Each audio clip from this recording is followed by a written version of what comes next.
Good evening, ladies and gentlemen, and welcome to Heti TV's foreign language news broadcast. My name is Peter Gardosh, and first, for the news in English. The Israeli Ministry of Defense presented how robotic systems were used in the Israel-Hamas war. During the war, the Israeli army deployed robotic systems in large numbers.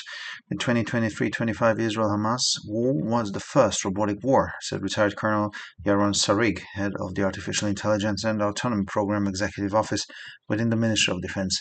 In this conflict, we mobilized our entire defense ecosystem and deployed tens of thousands of autonomous systems on the battlefield, from drone spawns to agile ground robots distributed over vast areas. Although remote-controlled drones and some other systems have been in use for some time, Israeli robotic systems have become much more diverse and standardized. They are now used in much greater numbers to help uncover Hamas tunnels, sparing soldiers from this dangerous process. In addition, the IDF has used a number of remote-controlled drones to detect or destroy Hamas positions. Majid al-Ansari, spokesman for the Qatari Foreign Ministry, said on Tuesday, "As you know, Qatar has been involved from day one in the efforts to reach an agreement and is in monitoring its implementation through the Cairo Monitoring Center, as well as through various mechanisms and mediation partnerships. These efforts are ongoing. There is no doubt that there are violations that are not only worrying but also factual. From our point of view, this is a matter of paramount importance in terms of monitoring and management. Therefore, they continue to monitor these violations and ensure that they do not lead to the breakdown of the current ceasefire. The parties are continuing negotiations at various levels to reach the second phase. In recent days, we have heard statements from high-ranking U.S. officials, but so far nothing clear can be announced. Efforts are undoubtedly continuing."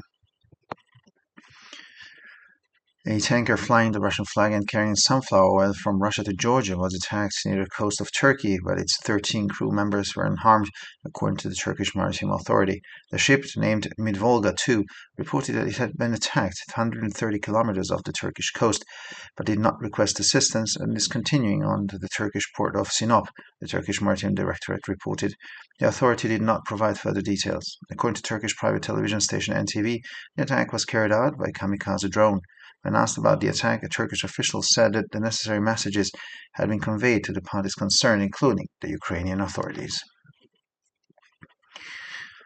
According to the British Prime Minister, the referendum decision leading to the United Kingdom's withdrawal from the EU or Brexit was the result of promises made to the British people, which were later broken. Speaking at the traditional annual banquet of the Mayor of London, Sir Keir Starmer, on Monday evening, he said that Brexit continues to have an impact on the British economy and in the form of an erosion of trust in British political discourse. Starmer said that Brexit had broken the broad-based consensus that had been built up over the decades, which defined the United Kingdom as a country that looked outward, was always actively present in the world political stage, and made its voice heard forcefully in the highest forums. And finally, for the weather, it will be foggy, damp, and cold in the evening. Tomorrow will be partly cloudy with sunny spells. The average temperatures will be around 0 to 5 degrees Celsius in the morning and 3 to 9 degrees Celsius in the afternoon hours. For further news, please visit our websites at www.hetitv.com or breuerpress.com. Thank you for your attention. So much for the news in English, and now for the news in German.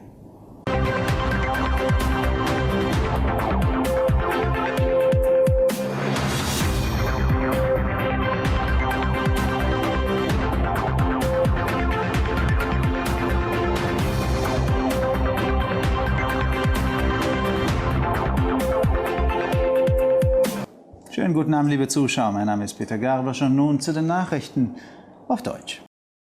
Das israelische Verteidigungsministerium stellte vor, wie Robotersysteme im Krieg zwischen Israel und der Hamas eingesetzt wurden. Während des Krieges setzte die israelische Armee Robotersysteme in großer Zahl ein. Der Krieg zwischen Israel und der Hamas von 2023 bis 2025 war der erste Roboterkrieg, sagte der pensionierte Oberst Yaron Sarig, Leiter des Exekutivbüros für Künstliche Intelligenz und Autonomie im Verteidigungsministerium. In diesem Konflikt haben wir unser gesamtes Verteidigungsökosystem mobilisiert und Zehntausende autonome Systeme auf dem Schlachtfeld eingesetzt, von Drohnenschwärmen bis hin zu agilen Bodenrobotern, die über weite Gebiete verteilt waren. Obwohl ferngesteuerte Drohnen und einige andere Systeme bereits seit einiger Zeit im Einsatz sind, sind die israelischen Robotersysteme mittlerweile viel vielfältiger und standardisierter geworden und werden in viel größerer Zahl eingesetzt, um Tunnel der Hamas aufzuspüren, wo die Soldaten von diesem gefährlichen Prozess verschont bleiben. Darüber hinaus hat die IDF eine Reihe ferngesteuerter Drohnen eingesetzt, um Stellungen der Hamas aufzuspüren oder zu zerstören. Majid al-Ansari, Sprecher des Außenministeriums von Katar, sagte am Dienstag, wie Sie wissen, war Katar von Anfang an den Bemühungen um eine Einigung und an der Überwachung ihrer Umsetzung durch das Überwachungszentrum in Kairo sowie durch verschiedene Mechanismen und Vermittlungspartnerschaften beteiligt. Diese Bemühungen dauern an. Es besteht kein Zweifel daran, dass es Verstöße gibt, die nicht nur besorgniserregend, sondern auch faktisch sind. Aus unserer Sicht ist dies eine Angelegenheit von höchster Bedeutung für die Überwachung und das Management. Daher werden diese Verstöße weiterhin überwacht, um sicherzustellen, dass sie nicht zum Zusammenbruch des derzeitigen Waffenstillstands führen. Die Parteien setzen ihre Verhandlungen auf verschiedenen Ebenen fort, um die zweite Phase zu erreichen. In den letzten Tagen haben wir Erklärungen von hochrangigen US-Beamten gehört, aber bisher kann noch nichts Konkretes bekannt gegeben werden. Die Bemühungen werden zweifellos fortgesetzt. Ein Tanker unter russischer Flagge, der Sonnenblumenöl von Russland nach Georgien transportierte, wurde von der türkischen Küste angegriffen, aber seine 13 Besatzungsmitglieder blieben laut der türkischen Seebehörde unverletzt. Das Schiff mit dem Namen Volga 2 meldete, dass es 130 Kilometer von der türkischen Küste angegriffen worden sei, bat jedoch nicht um Hilfe und fährt weiter zum türkischen Hafen Sinop, teilte die türkische Seebehörde mit. Die Behörde gab keine weiteren Details bekannt. Nach Angaben des türkischen Privatsenders NTV wurde der Angriff von einer Kamikaze-Drohne durchgeführt. Auf die Frage nach dem Angriff erklärte ein türkischer Beamter, dass die notwendigen Mitteilungen an die betroffenen Parteien einschließlich der ukrainischen Behörden übermittelt worden seien. Laut dem britischen Premierminister war die Entscheidung des Referendums, die zum Austritt des Vereinigten Königreiches aus der EU oder Brexit führte, das Ergebnis von Versprechungen, die dem britischen Volk gemacht und später gebrochen wurden. Bei seiner Rede auf dem traditionellen jährlichen Bankett des Londoner Bürgermeisters Sir Keir Starmer am Montagabend sagte er, dass der Brexit weiterhin Auswirkungen auf die britische Wirtschaft habe und zu einem Vertrauensverlust in den politischen Diskurs in Großbritannien führe. Starmer sagte, der Brexit habe den über Jahrzehnte aufgebauten bereits Konsens zerstört, der das Vereinigte Königreich als ein nach außen gerichtetes Land definiert habe, das stets aktiv auf der weltpolitischen Bühne präsent war und sich in den höchsten Foren mit Nachdruck Gehör verschafft habe. Und schließlich zum Wetter. Das Wetter wird neblig, feucht und am Abend kalt sein. Morgen wird es teilweise bewölkt mit sonnigen Abschnitten sein. Die durchschnittlichen Temperaturen liegen morgens zwischen 0 und 5 Grad und nachmittags zwischen 3 und 9 Grad Celsius. Weitere Nachrichten besichtigen Sie bitte unsere Webseiten www.hettitv.com sowie www.breuerpress.com.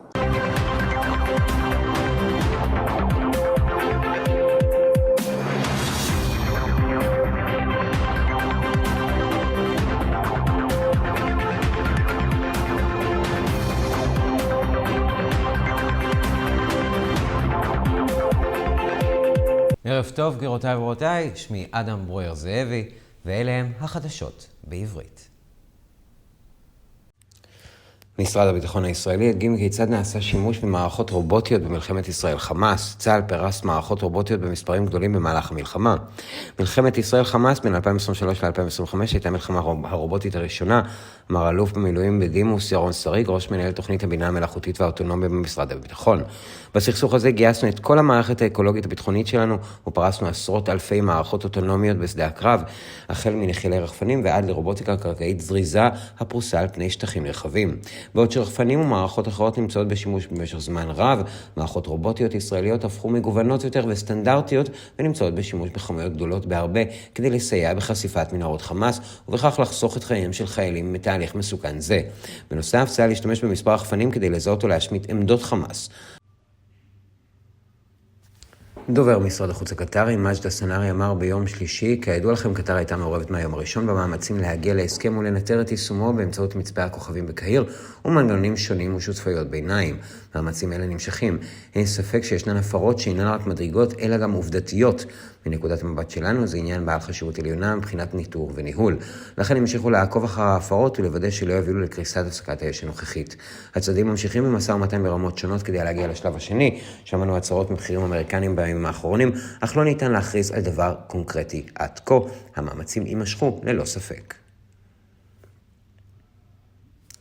מכלית תחת דגל רוסי שהובילה שמן חמניות מרוסיה לגיאורגיה הותקפה מול חופי טורקיה, 13 אנשי הצוות שלנו נפגעו, כך מסרה מנהלת הים הטורקית.